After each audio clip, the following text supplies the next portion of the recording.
Good evening, my name's Penny. With the new year coming up, I know a lot of us will be setting intentions for the new year. So I decided I would like to talk about a more gentle way of approaching our intentions for the year. And that is why I've included this in my Gentle Expansion series. And I would like to talk about how I choose self-care as a type of discipline in the everyday. So I'd like to challenge the idea that the more we master ourselves, the more we discipline ourselves and impose restrictions and rules and structures around ourselves, the more our lives will flourish and be successful, and that we will accomplish and achieve more. Because I've actually found it to be the opposite in some ways. So I think there is a place for having some structures around ourselves for some people. However, I found that a space of self-love and self-care has been the most beneficial for me. I think we respond to love, and I found that definitely when I worked with children. Children respond to love. The motivation for life is innate, and it doesn't have to be forced into us. I think the more we're supported and loved and cherished, and the more we're encouraged to use our strengths and follow our interests, the happier we'll be. And so the more energy for life that we will have, the more life force and the more motivation we'll have. So I really, really believe in a gentle approach, and I'd like to see if we can consider that and not be just thinking that if we're too gentle and too easy on ourselves, somehow we won't get anywhere in life. I just don't believe that. So for me, I've become more and more of an advocate of gentle expansion and self-care, because I think if we are taken care of in each moment of our day, if we are doing things that we love, that we are very interested in, that support our personality and our emotional health and well-being, and are in line with our passions and interests and joys and those things that we're really good at, we will accomplish so much more in our day. We'll feel so much better. We'll feel like we're aligned, that we're on the right path. And from here, amazing things can happen. Here is where creativity is built and made and expressed. And so I would like to talk about those everyday choices that we make. So starting with the morning. So must we get up in the morning with an alarm and a routine of, yes, I'm going to get up at 5 in the morning, I'm going to go and run around the block, and I'm going to do this and that and this structure and all these routines, because if I don't, I'm not going to have a successful day.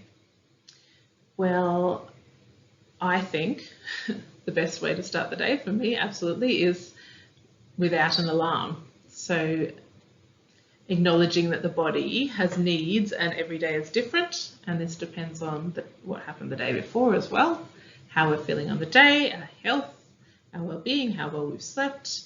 So I don't set an alarm unless absolutely necessary, and just allowing your body to wake gently when it's ready seems to be the best approach for me.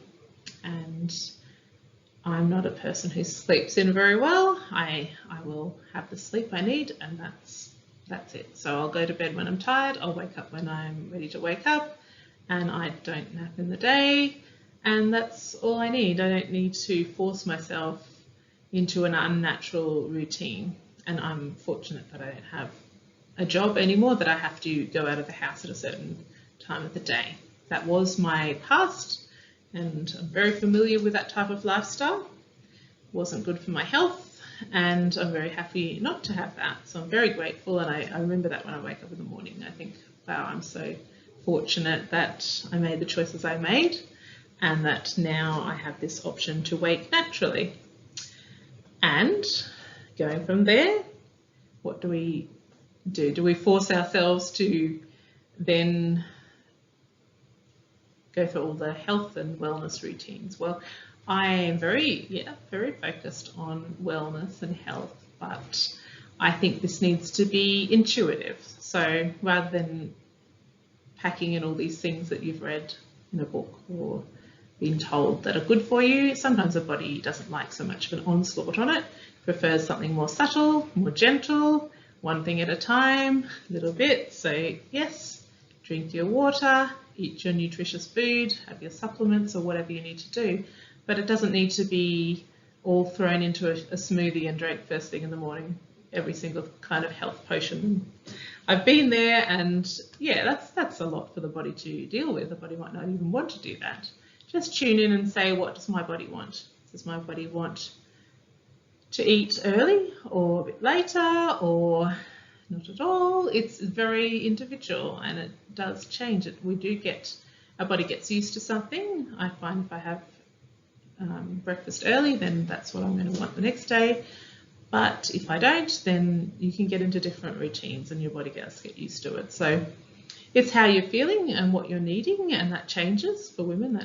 That does change throughout the month too. Sometimes you're hungrier, sometimes you're less hungry. And food is one thing that is important to talk about, because I think often women in particular, we restrict food. We say, oh, you can't have this, you shouldn't be eating this. Maybe if you didn't eat breakfast, things would be better. And I think this is all very societal conditioning, and we're bombarded with information of how we can eat less and exercise more and all these things. So I think it's okay to eat when you're hungry and leave it at that, and eat what you feel that you need. And I've been doing this for a few years now, and it's changed my life. So I had many years of unhealthy relationships with food and with my body, and that has changed. So I have a gentle, nurturing approach to my body. I eat breakfast, I don't fast, I don't restrict.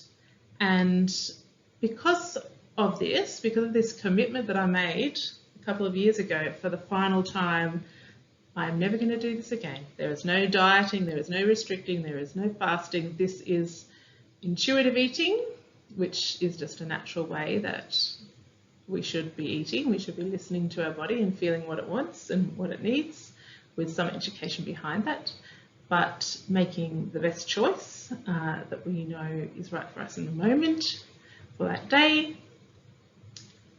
Since I started doing that and fully committed to that, my relationship with food was better and better. So if I am around food and I'm not hungry, that food doesn't usually interest me at all. And it's hard to convince others of this, but it has happened to me more and more and more. So I have all types of food available that I think that I might like. I don't say, oh, I can't buy this, because if it's in the house, I will eat it. If I want to eat it, I will eat it, but I won't keep it from my house, because I trust myself, I trust my body, I nurture my body, so I don't punish my body by saying you can't have this, because I do notice this with other people, and that people who have this restrictive mindset, even if it's not physically that they're restricting food, but in their mindset, they're saying, oh, I shouldn't have this, I shouldn't have that, I just have a little bit of this, or they tend to want to eat whatever's in front of them just because it's there. So if other people are eating it, they want to eat. And it's because of years of not allowing food. It's the inner child inside that's saying, you're taking away what I want. You're not allowing me, you're punishing me. And so it's wanting what we can't have. So the more you just say, I can have it if I want, the less that need is even there. I don't experience it. So I'm not saying I'm completely immune to any kind of emotional eating, but mostly, yeah, if I've had my normal meals, I feel taken care of in my needs, then if other people are eating and I'm not hungry, I just won't want it. And you know what, that feels incredible. That feels like incredible freedom. And a couple of years ago, I wrote a blog about this when I made that commitment, and I said, this is what I want. I want complete freedom from fear of food. And I want to be able to trust my body and just live in that joyous place of not thinking about things like this every moment of the day, like many women do. I want to think about other things and live my life and enjoy food as well, because I didn't for years. For years, food was just the enemy. It was something that I tried not to eat, and that's not the purpose. I think we are given sensory pleasures to enjoy in our life. It's part of why we have the ability to enjoy those sensory pleasures. We are sensory creatures. We are physical creatures. We're in a physical body, and this is part of the experience on this earth, to experience our body in a lot of different ways. And food is one of those things. The fact that it's enjoyable to eat means that that's something that we were given as a gift to enjoy. So that's part of my life now. It's just trusting that everything will be okay. The more I allow myself to go back to that natural state of trust and intuition, my body will take care of itself. It will be healthy and happy, and my emotions will be much happier too. So I don't allow myself to go hungry for hours at a time and make sure I have what I need, so I feel good in my body. I don't feel like my blood sugars are crazy, and yeah, I don't feel deprived in any way. And I think the same with water. I think make sure you're hydrated, that you have clean water, that it feels good to you. So for me, if I don't have access to that, I buy good water. I'm not going to say, oh, we'll just wait, till we get home. I think your well-being, your health is more important, and your self-care, that should come first. And yeah, I'm probably a little bit obsessive with some things. Like in the last week, I was with friends, and I had a cardigan just in case it was cold the other night. And of course I wasn't cold, but my friends were, so my cardigan was useful to them. And yesterday I had a hat and somebody else did, so here you go, I don't need my hat. I just like to carry what I think I will need, because my self-care matters to me. I don't want to be in the sun and get sunburnt and wish that I had a hat. Or I like to have my comfortable shoes if I need them, or my cardigan. I just don't think we're here to suffer just for fun. Like, I think if we have a choice, we can choose self-care, we can have what we need, we don't need to suffer. Life can be enjoyable and pleasant and nurturing, and so that's the way I approach my life in the everyday. So what else would I like to say about self-care as discipline? Those were the main things. Also, of course, movement and exercise. I think many of us have had times where we think, okay, exercise is just something you have to discipline yourself to do. You must get up at this time. You must do this every day, no matter how you feel. Well, what do you think the body's saying about that? Is the body really wanting that? So maybe I've seen people, very unwell, or they have a cold, and they still need to be out doing their exercise or their training, and this really wears the body down. It's not designed to function that way. We need to tune in and say, how does my body feel? Is this what it needs today? Is this what it wants? Do I actually need to rest today rather than have vigorous exercise?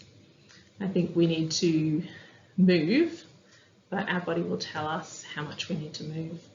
If we just keep thinking we must do this, I just see other people, that we train, go to the gym every morning, and then a few months later they're back where they were. They're not going to the gym. They're just paying for the membership. They put on all the weight again.